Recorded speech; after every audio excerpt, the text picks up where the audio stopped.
Selamat pagi, Bapak, Ibu, Saudara. Salam damai sejahtera dari Tuhan kita Yesus Kristus untuk kita semua.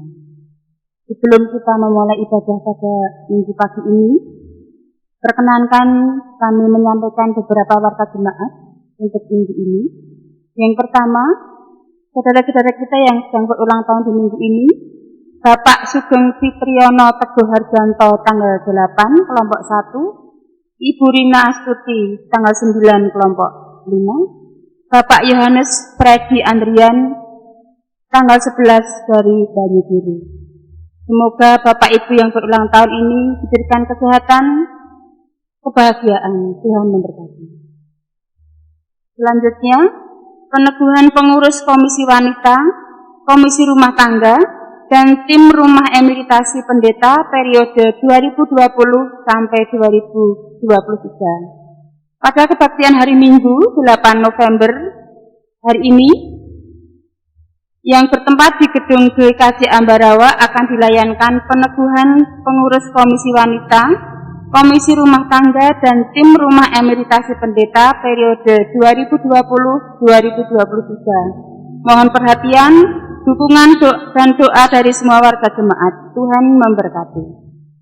Saya Adi Yuswo, pada hari Rabu 11 November 2020 yang bertempat di gedung GKJ Ambarawa dan dimulai pukul 16.00 akan dilaksanakan PA Adi Yuswo dengan pemandu Bapak Sutopo Seman. Mohon perhatian, dukungan dan doa dari semua warga jemaat. Tuhan memberkati. Kristen keluarga Ibu Kres Hartati pada hari Sabtu 14 November 2020 yang bertempat di rumah Ibu Kres Hartati, Kupang Bukuh, dan dimulai pukul 18.00 akan dilaksanakan Kristen keluarga. Mohon perhatian, dukungan dan doa dari semua warga jemaat. Tuhan memberkati. Demikian warta gereja untuk minggu ini. Selamat beribadah.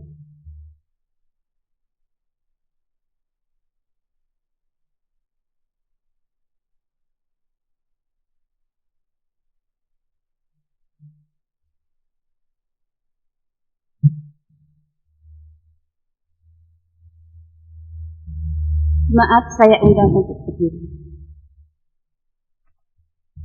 Kita akan memulai ibadah kita pada hari ini dengan tema berpengharapan sambil berjaga-jaga dengan setia. Kita akan memuji nama Tuhan dengan pujian Kidung Jemaat 46 bait yang pertama. Besarkan nama Tuhan.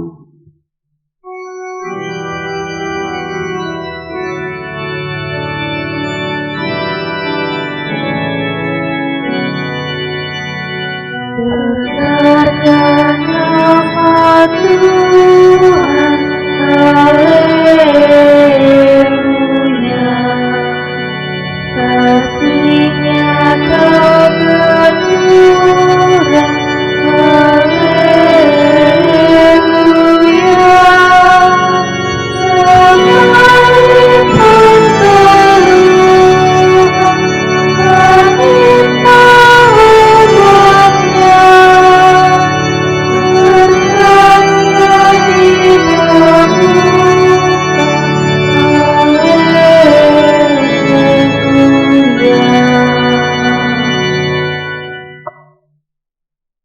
Kita khususkan ibadah kita dengan pengakuan demikian.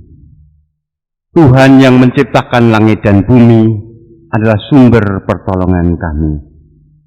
Oleh karena itu, terimalah salam rasuli, kasih karunia dan damai sejahtera dari Allah Bapa kita dan Tuhan Yesus Kristus ada pada saudara sekalian. Amin. Dipersilakan duduk.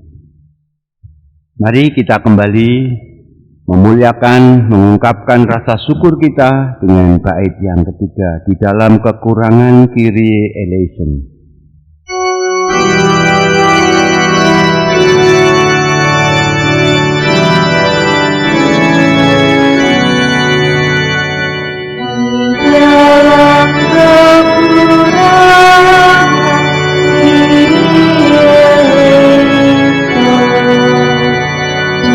Tanya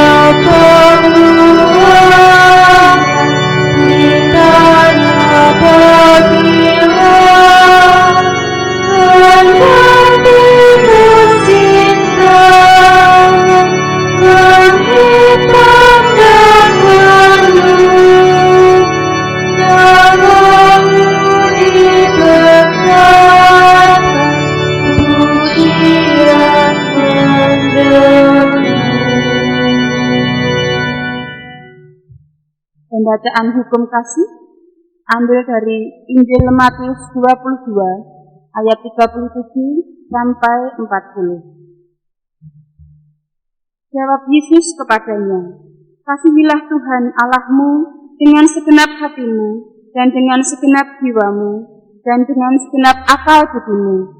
Itulah hukum yang terutama dan yang pertama. Dan hukum yang kedua yang sama dengan itu ialah, kasihilah sesamamu manusia seperti dirimu sendiri. Pada kedua hukum inilah tergantung seluruh hukum Taurat dan kitab para nabi." Bapak Ibu, mari kita menyesali dosa kita dengan mengungkapkan dari nyanyian penyesalan dosa 37B bait yang pertama, Batu Karang yang Teguh.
Akan menerima berita anugerah beserta petunjuk hidup baru dari Tuhan.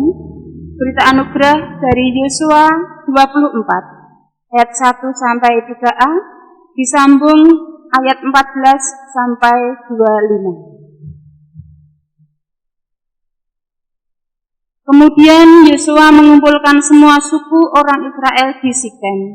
Dipanggilnya para tua-tua orang Israel, para kepalanya, para hakimnya, dan para pengatur pasukannya, lalu mereka berdiri di hadapan Allah. Berkatalah Yosua kepada seluruh bangsa itu, "Beginilah firman Tuhan, Allah Israel.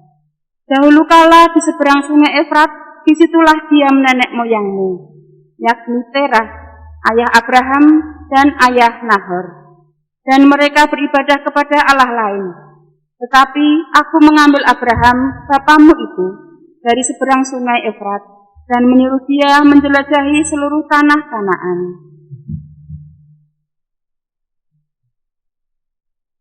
Oleh sebab itu, takutlah akan Tuhan dan beribadahlah kepadanya dengan tulus ikhlas dan setia. Jauhkanlah Allah yang kepadanya nenek moyangmu telah beribadah di seberang sungai Efrat dan di Mesir, dan beribadahlah kepada Tuhan. Tetapi jika kamu anggap tidak baik untuk beribadah kepada Tuhan, pilihlah pada hari ini kepada siapa kamu akan beribadah. Allah yang kepadanya nenek moyangmu beribadah di seberang sungai Efrat, atau Allah orang Amori yang negerinya kamu diami ini. Tetapi aku dan seisi rumahku, kami akan beribadah kepada Tuhan."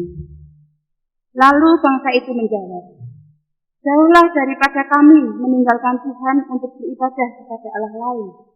Sebab Tuhan Allah kita, Dialah yang telah menuntun kita dan nenek moyang kita dari tanah Mesir, dari rumah perbudakan, dan yang telah melakukan tanda-tanda mukjizat yang besar ini di depan mata kita sendiri, yang telah melindungi kita sepanjang jalan yang kita tempuh, dan di antara semua bangsa yang kita lalui. Tuhan menghalau semua bangsa dan orang Amori, penduduk negeri ini, dari depan kita. Kami pun akan beribadah kepada Tuhan, sebab Dialah Allah kita." Tetapi Yosua berkata kepada bangsa itu, "Tidaklah kamu sanggup beribadah kepada Tuhan, sebab Dialah Allah yang kudus. Dialah Allah yang cemburu. Ia tidak akan mengampuni kesalahan dan dosamu. Apabila kamu meninggalkan Tuhan dan beribadah kepada Allah asing, maka ia akan berbalik daripadamu dan melakukan yang tidak baik kepada kamu, serta membinasakan kamu, setelah ia melakukan yang baik kepada kamu dahulu.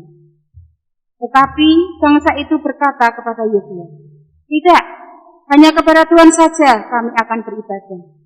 Kemudian berkatalah Yosua kepada bangsa itu, "Kamulah saksi terhadap kamu sendiri, bahwa kamu telah memilih Tuhan untuk beribadah kepadanya."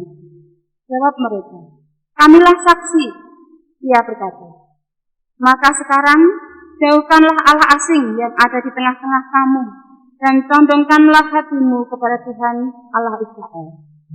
Lalu jawab bangsa itu kepada Yosua, "Kepada Tuhan Allah kita, kami akan beribadah, dan firman-Nya akan kami dengarkan." Pada hari itu juga Yosua mengikat perjanjian dengan bangsa itu dan membuat ketetapan dan peraturan bagi mereka di Sikem. Sedangkan petunjuk itu baru terambil dari 1 Tesalonika 4 ayat 13 sampai 18.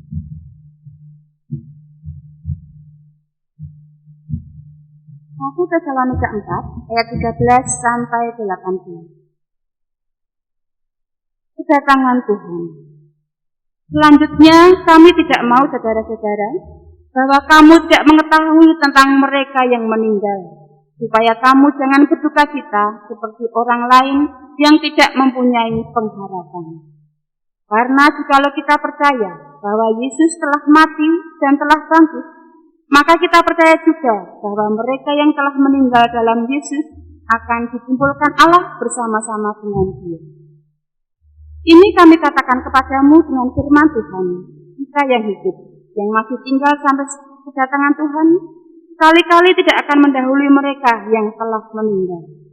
Sebab pada waktu tanda diberi, yaitu pada waktu penghulu malaikat berseru, dan sangkakala Allah berbunyi, maka Tuhan sendiri akan turun dari surga, dan mereka yang mati dalam Kristus akan lebih dahulu bangkit. Sesudah itu, kita yang hidup, yang masih tinggal, akan diangkat bersama-sama dengan mereka dalam awan, menyongsong Tuhan di angkasa. Demikianlah, kita akan selama-lamanya bersama-sama dengan Tuhan. Karena itu, hiburkanlah seorang akan yang lain dengan perkataan-perkataan ini. Demikian beritaan sudah beserta petunjuk baru.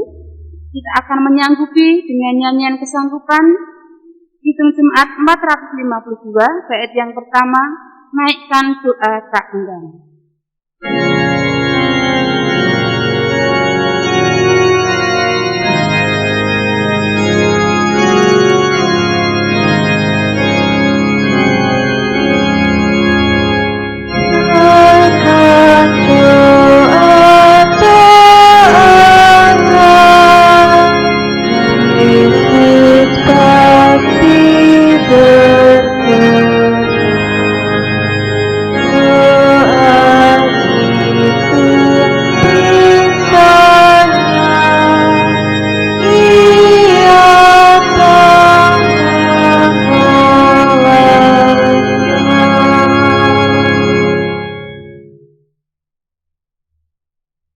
Jemaat yang dikasihi oleh Tuhan, kita diberi kesempatan untuk mengucapkan syukur lewat persembahan yang akan kita kumpulkan bersama-sama. Dan mari bersama kita dengarkan terlebih dahulu Mazmur 78 ayat 1 sampai 7 yang akan menjadi dasar di dalam kita mempersembahkan.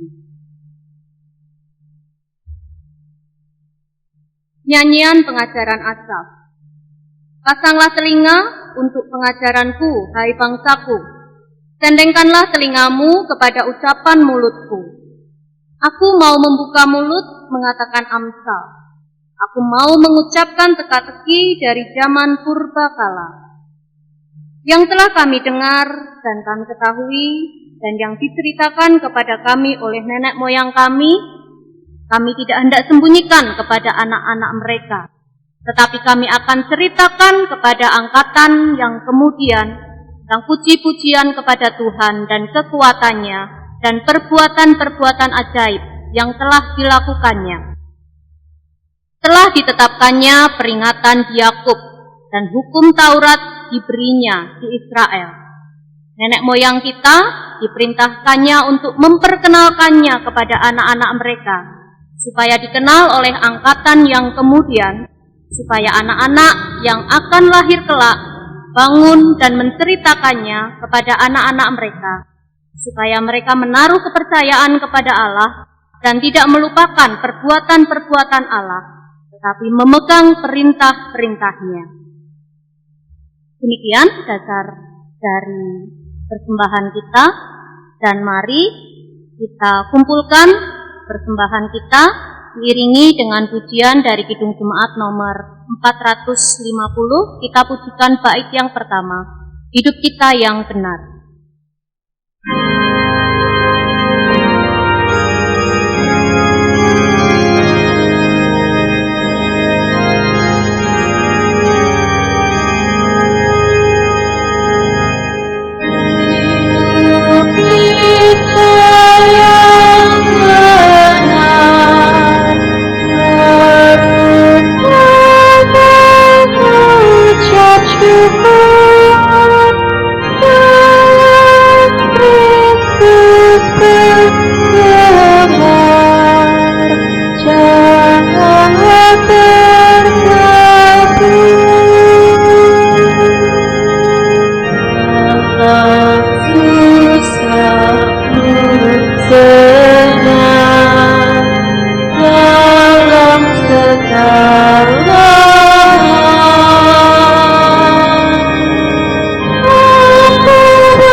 Berdiri, mari kita bersama-sama serahkan persembahan ini pada Tuhan kita di dalam doa. Saya anggarkan. Tuhan, pada kesempatan ini, di tengah-tengah ibadah ini, kami ingin menyatakan ucapan syukur kami secara nyata atas segala kasih dan berkat yang boleh Tuhan senantiasa berikan di dalam kehidupan kami. Tuhan, kami boleh mengumpulkan persembahan ini. Dan Tuhan, kiranya persembahan ini boleh Kau sucikan, sehingga layak kami pergunakan untuk melayani-Mu di bumi ini. Kiranya kami boleh mengelola persembahan ini dengan baik, kami boleh menggunakannya dengan sebaik-baiknya, dengan sebenar-benarnya, demi kemuliaan nama Tuhan dan demi mengharumkan nama Tuhan di bumi ini. Dan Tuhan, ampunilah kami jikalau dalam mempersembahkan terselip dosa dan kesalahan kami. Ampunilah kami ya Tuhan. Dan Tuhan, kiranya Tuhan semakin memampukan kami untuk mempersembahkan hidup kami di hadapan Tuhan. Tuhan, sebentar lagi di dalam ibadah ini kami rindu mendengarkan firman Tuhan. Kiranya kami boleh mendengarnya dan terlebih lagi kami boleh memaknainya dengan benar dan mewujudkan secara nyata di dalam kehidupan kami hari lepas hari. Tolong kami Tuhan, tolong kami, agar kami boleh menerima firman Tuhan dengan benar dan mewujudkannya secara nyata. Tuhan, demikian ucap syukur dan permohonan kami. Hanya di dalam nama Tuhan Yesus Kristus, doa ini kami naikkan. Haleluya. Amin. Jemaat disilakan duduk. Bacaan Injil kita terima melalui kesaksian Injil Matius pasal 25 ayat 1 sampai dengan 13. Injil Matius pasal 25 ayat 1 sampai dengan 13. Lembaga Alkitab Indonesia memberi judul Gadis-gadis yang bijaksana dan gadis-gadis yang bodoh. Pada waktu itu, hal kerajaan surga seumpama 10 gadis yang mengambil pelitanya dan pergi menyongsong mempelai laki-laki. 5 di antaranya bodoh dan 5 bijaksana. Gadis-gadis yang bodoh itu membawa pelitanya, tetapi tidak membawa minyak. Sedangkan gadis-gadis yang bijaksana itu membawa pelitanya dan juga minyak dalam buli-buli mereka. Tetapi karena mempelai itu lama tidak datang-datang juga, mengantuklah mereka semua, lalu tertidur. Waktu tengah malam terdengarlah suara orang berseru, "Mempelai datang, songsonglah dia." Gadis-gadis itu pun bangun semuanya, lalu membereskan pelita mereka. Gadis-gadis yang bodoh berkata kepada gadis-gadis yang bijaksana, "Berikanlah kami sedikit dari minyakmu itu, sebab pelita kami hampir padam." Tetapi jawab gadis-gadis yang bijaksana itu, "Tidak, nanti tidak cukup untuk kami dan untuk kamu. Lebih baik kamu pergi kepada penjual minyak dan beli di situ." Akan tetapi waktu mereka sedang pergi untuk membelinya, datanglah mempelai itu, dan mereka yang telah siap sedia masuk bersama-sama dengan dia ke ruang perjamuan kawin, lalu pintu ditutup. Kemudian datanglah juga gadis-gadis yang lain itu dan berkata, "Tuan, Tuan, bukakanlah kami pintu." Tetapi ia menjawab, "Aku berkata kepadamu, sesungguhnya aku tidak mengenal kamu. Karena itu berjaga-jagalah, sebab kamu tidak tahu akan hari maupun akan saatnya." Yang berbahagia ialah mereka yang mendengarkan firman Tuhan, yang memelihara dalam hidup sehari-hari. Haleluya. Amin. Bapak Ibu Saudara yang terkasih, kita disodori tema berpengharapan sambil berjaga-jaga dengan setia. Saya ringkas, yaitu komunitas iman yang berkomitmen. Jadi komunitas iman yang berkomitmen itu ya selalu berpengharapan, berjaga-jaga dan bersetia. Nah, jadi melalui bacaan-bacaan kita, melalui tema ini, kita didorong untuk lebih maju lagi, lebih memperhatikan kehidupan spiritual kita, lebih menampakkan bagaimana ekspresi spiritual kita. Jadi ini sifatnya mengajak kita untuk tidak hidup biasa-biasa saja, tetapi selalu memperhatikan aspek-aspek yang jarang diperhatikan orang. Baik Bapak Ibu, mengapa saya mengambil tema komunitas iman yang berkomitmen, yang harus berpengharapan, yang harus berjaga-jaga dan bersetia? Kalau kita lihat bacaan Injil Matius ini, pembaca pertama, penerima Injil Matius yang pertama, ini adalah komunitas yang baru. Jadi ini orang-orang Kristen perdana yang ini ditujukan kepada komunitas Kristen yang berasal dari orang Yahudi asli. Jadi Injil Matius itu ditujukan kepada orang-orang Yahudi yang menjadi Kristen. Jadi mereka adalah komunitas yang baru, ya, yang mencoba untuk bagaimana cara hidup sebagai orang Yahudi, ya, tapi Kristen. Dan mereka berhadapan dengan masyarakat atau dunia yang jelas menentang dan menolak mereka, memusuhi komunitas baru ini. Jadi di antara pembaca Injil Matius ini adalah orang-orang yang telah dikucilkan oleh keluarganya, dikucilkan oleh masyarakat, diusir dari sinagoge. Jadi mereka menghadapi ancaman secara nyata. Mereka minoritas waktu itu, kumpulan kecil, dan mereka ditentang atau ditolak oleh keluarganya. Jadi baik dari dalam keluarga, sejarah maupun dari masyarakat. Jadi mereka jelas-jelas berhadapan dengan sikap yang bermusuhan pada diri mereka. Seringkali kita tentunya hidup kita tidak nyaman kalau berhadapan dengan atau tinggal di suatu komunitas di masyarakat di mana masyarakat itu memusuhi kita. Hidup tanpa keamanan dan kenyamanan. Jadi intinya komunitas yang menerima Injil Matius ini adalah mereka sedang berjuang untuk mempertahankan iman mereka, berjuang untuk hidup mereka. Jadi ada urgensi, ada kepentingan penulis Injil Matius itu untuk membentuk suatu komunitas yang berkomitmen, suatu kesatuan yang kuat di antara mereka. Mereka membentuk komunitas yang berani menghadapi tantangan itu semua. Nah, hal yang serupa itu juga kita dapati di dalam bacaan Yosua. Situasi yang sama dihadapi oleh orang-orang Ibrani atau sebelum menjadi bangsa Israel.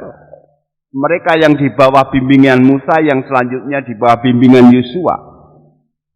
Jadi bangsa Israel ini adalah komunitas pemula yang hanya berbekal pada firman Tuhan sebagai penghiburan dan pengharapan mereka.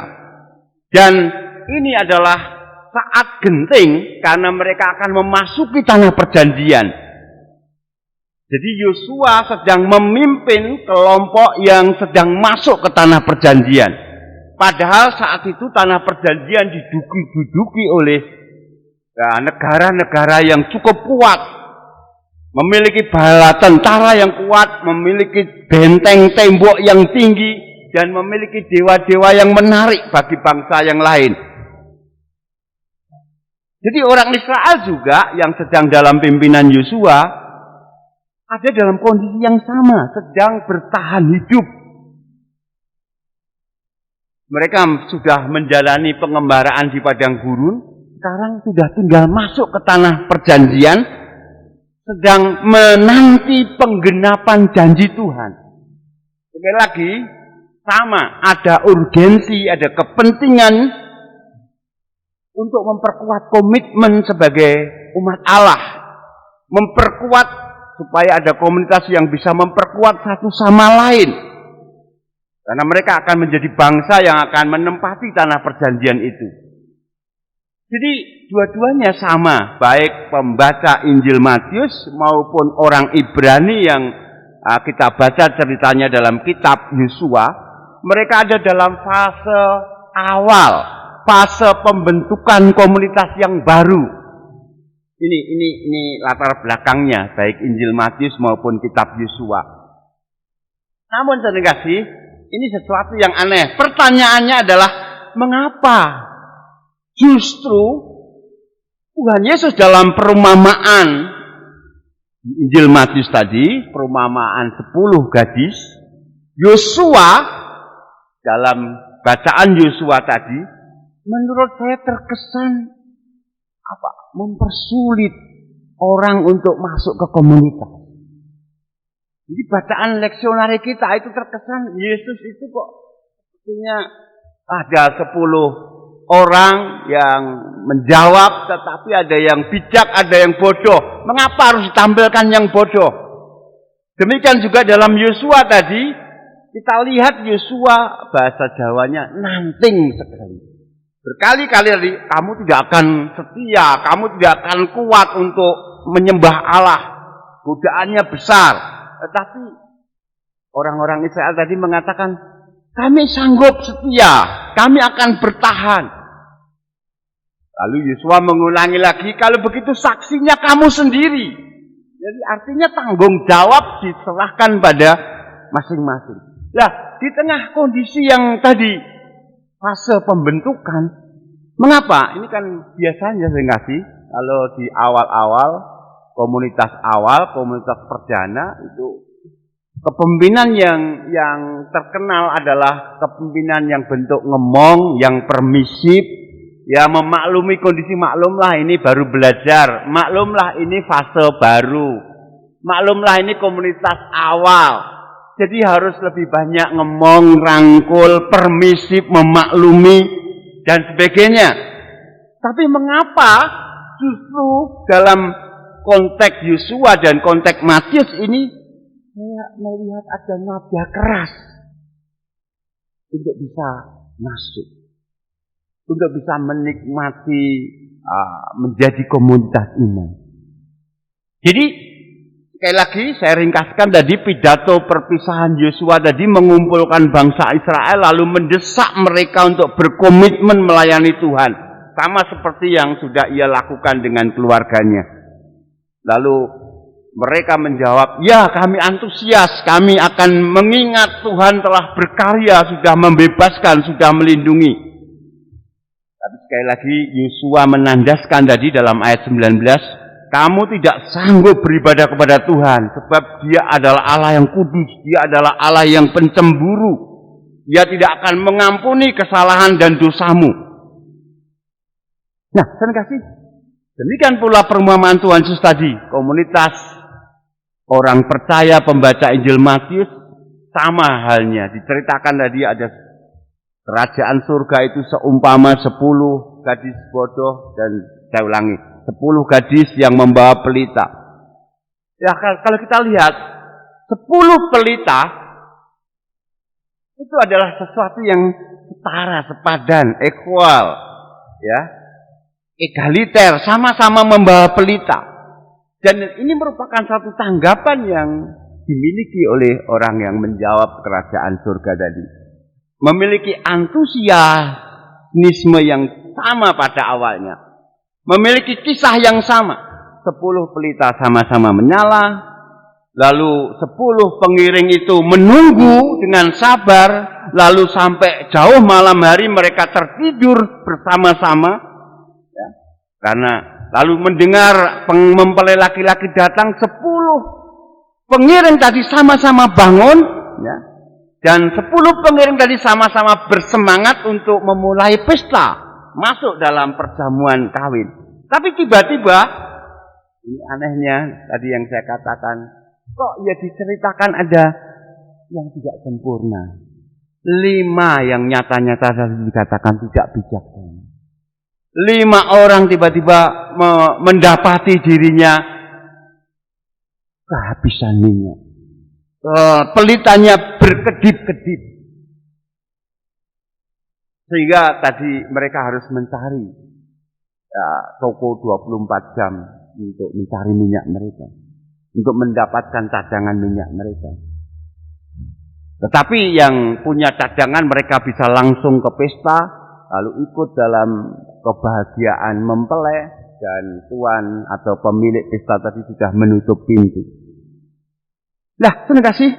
Mengapa dibiarkan 10 gadis? Mengapa Yosua tadi harus menegaskan sekali lagi, kamulah saksi bagi dirimu sendiri? Nah, terima kasih. Ini yang tadi di awal saya katakan, kita didorong untuk ya tidak bersikap biasa-biasa saja dalam menjaga iman. Perumpamaan ini seolah-olah sama dengan budaya kompetisi yang kita miliki.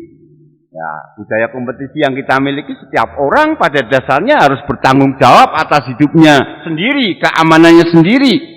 Mereka harus bijak menyimpan untuk diri mereka sendiri. Mereka tidak bisa berbagi dengan yang lain. Jadi simpan semuanya untuk diri Anda sendiri. Membiarkan 5 wanita yang bodoh tadi masuk dalam kegelapan yang berbahaya tanpa cahaya meski untuk mencari cadangan minyak. Nah, bagaimana itu kita jelaskan saat Tuhan Yesus berkata, ketoklah pintu maka akan dibukakan. Jelas tidak diketok Tuhan, tapi tetap tertutup.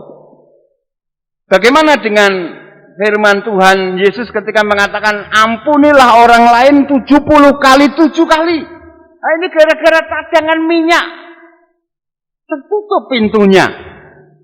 Bagaimana dengan kisah Tuhan Yesus yang belas kasih yang memberi makan 5.000 orang? Bagaimana dengan kisah Yesus yang memberkati anak-anak atau kisah gembala yang mencari anak domba yang hilang? Atau bacaan 2 minggu atau 3 minggu yang kemarin ketika pemilik kerajaan diumpamakan seperti pemilik kebun yang memperkerjakan orang, ada yang pagi, ada yang siang, ada yang sore, tapi dibayar dengan yang kemurahan yang sama. Ya, jadi sekali lagi. Jadi komunitas yang berkomitmen inilah yang hendak dicapai. Jadi kita mungkin akan sedikit mengalami mengapa Yosua harus mempersulit, harus menegaskan berkali-kali. Mengapa Yesus harus memberikan perumpamaan tentang 5 gadis bodoh tadi. Bukankah Yosua sebelum-sebelumnya sudah sebagai gembala yang baik mempertahankan, menjaga dengan sekuat tenaga menjaga hidup kelompok Israel. Jadi Bapak Ibu, perumpamaan 10 darah dan pesan kitab Yosua ini jelas mempertegas bahwa kumpulan komunitas yang diharapkan oleh Allah adalah mereka yang berkomitmen.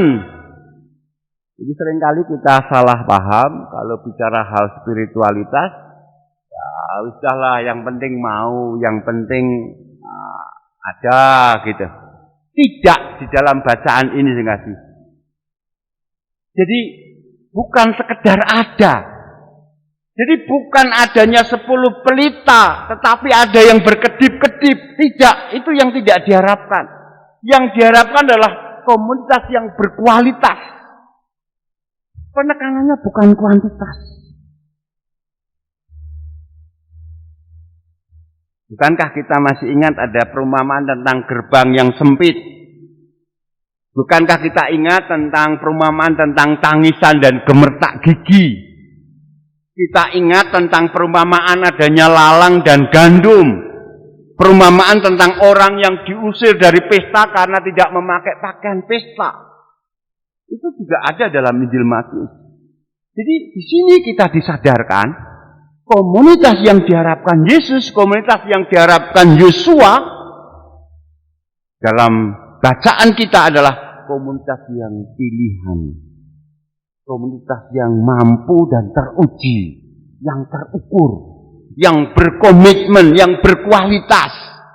Tidak tidak hangat-hangat kuku. Jadi kalau melakukan sesuatu yang maksimal, jangan tanggung-tanggung. Karena yang tanggung-tanggung itu ibaratnya kita tidak punya cadangan. Jadi yang dimaksud dalam minyak tadi tentunya bukan sembarang minyak. Pesta perkawinan itu tentu juga bukan pesta biasa. Cadangan minyak ini bukanlah komoditas yang bisa silih-silihan, diperdagangkan, dihadiahkan, dipinjamkan, ditukar, tidak. Jadi meskipun pengiring pengantin yang bijaksana tadi mungkin juga punya keinginan untuk berbagi, tetapi itu tidak bisa dilakukan. Karena tiap orang harus mempersiapkan dirinya sendiri. Tiap orang harus menjadi saksi bagi dirinya sendiri. Tiap orang bertanggung jawab bagi dirinya sendiri. Jadi ada sejenis persiapan yang hanya bisa kita lakukan untuk diri kita sendiri. Yang mana orang lain tidak bisa mengisi minyak di dalam pelita kita. Jadi Bapak Ibu, perumpamaan ini mengingatkan kita akan pentingnya atau urgensi dari pengisian bahan bakar spiritual, cadangan minyak spiritual. Seperti yang dialami 10 pengiring tadi. Butuh waktu, butuh proses untuk menjadi berkualitas, untuk bisa teruji, terukur, untuk memiliki cadangan minyak yang cukup.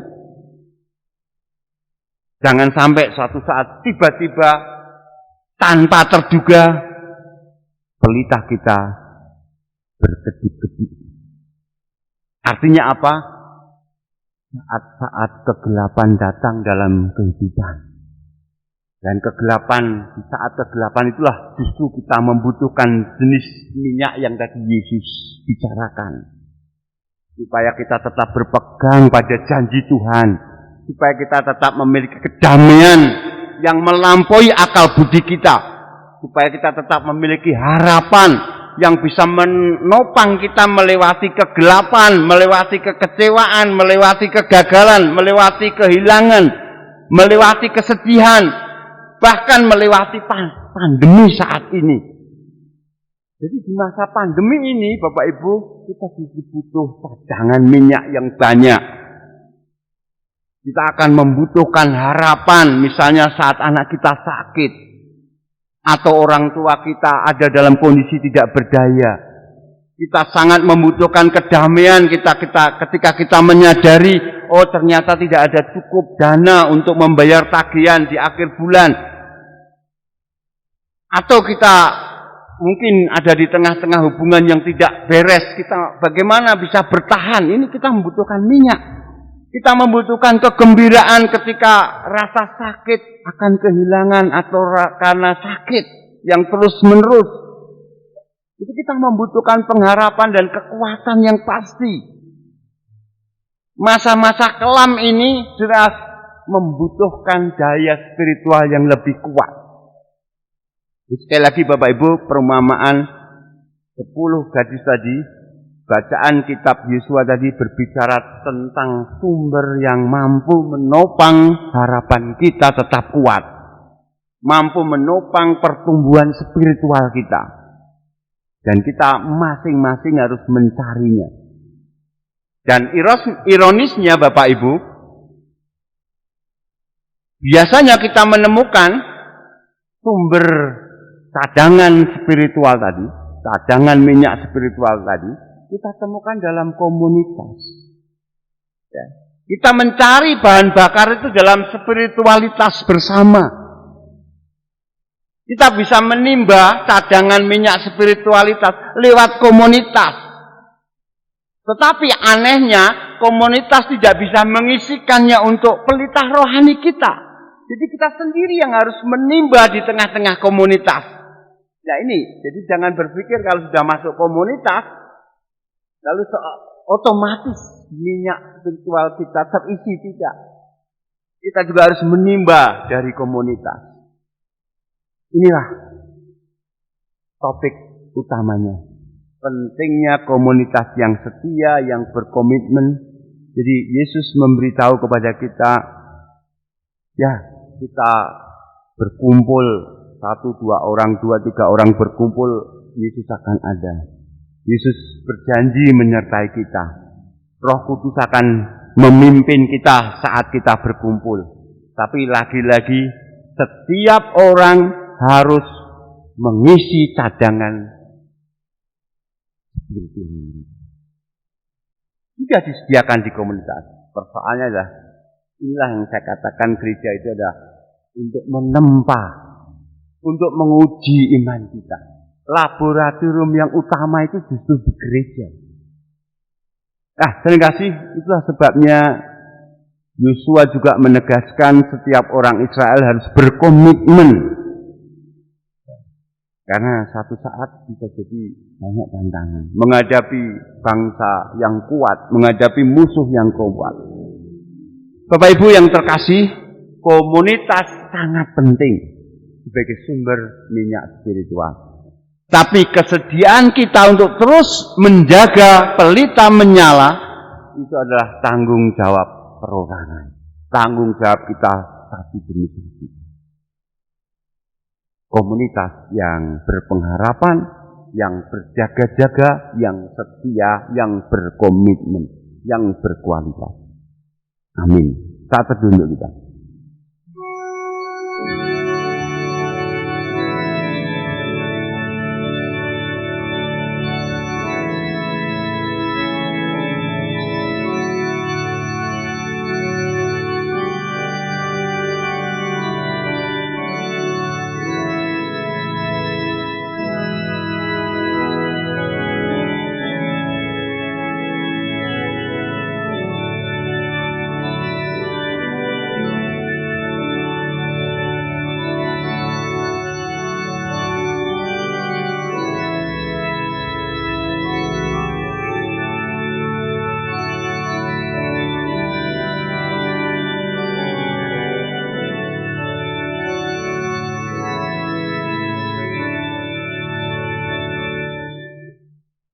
Bapa Surgawi, puji syukur kami haturkan kehadirat-Mu, karena melalui tema dan bacaan di minggu ini, Engkau menyadarkan kepada setiap kami, agar kami mampu mempertanggungjawabkan iman dan keselamatan kami.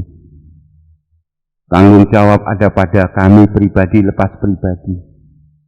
Namun Engkau memberikan kami komunitas, di mana kami bisa menimba sumber-sumber spiritualitas, kami bisa dikuatkan, kami tetap berpengharapan, kami bisa bersetia bersama.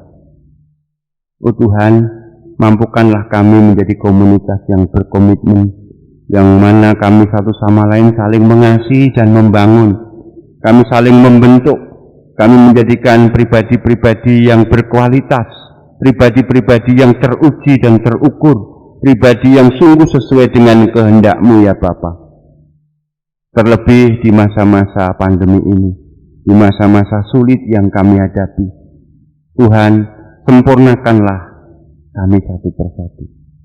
Berkatilah persekutuan cinta kasih kami, berkatilah keluarga kami, berkatilah masyarakat di mana kami tinggal, berkatilah bangsa dan negara kami.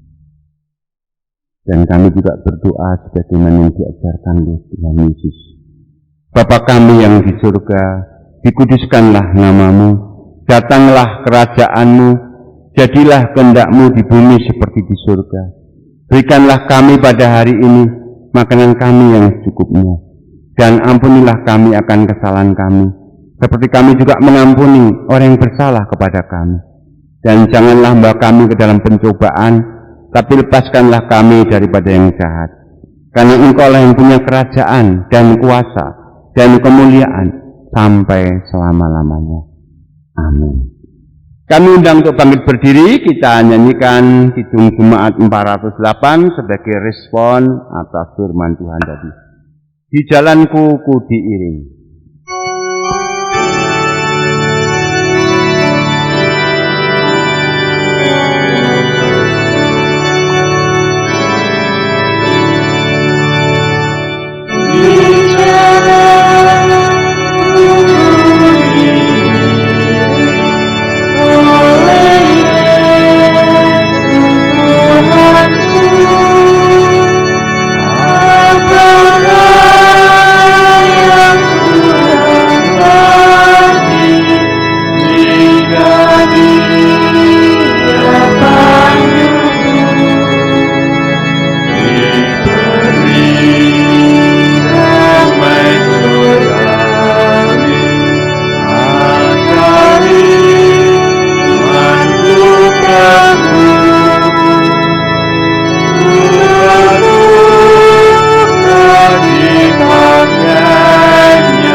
Jemaat milik Tuhan, kita akan bersama-sama mengakui iman kita dengan menggunakan pengakuan iman rasuli.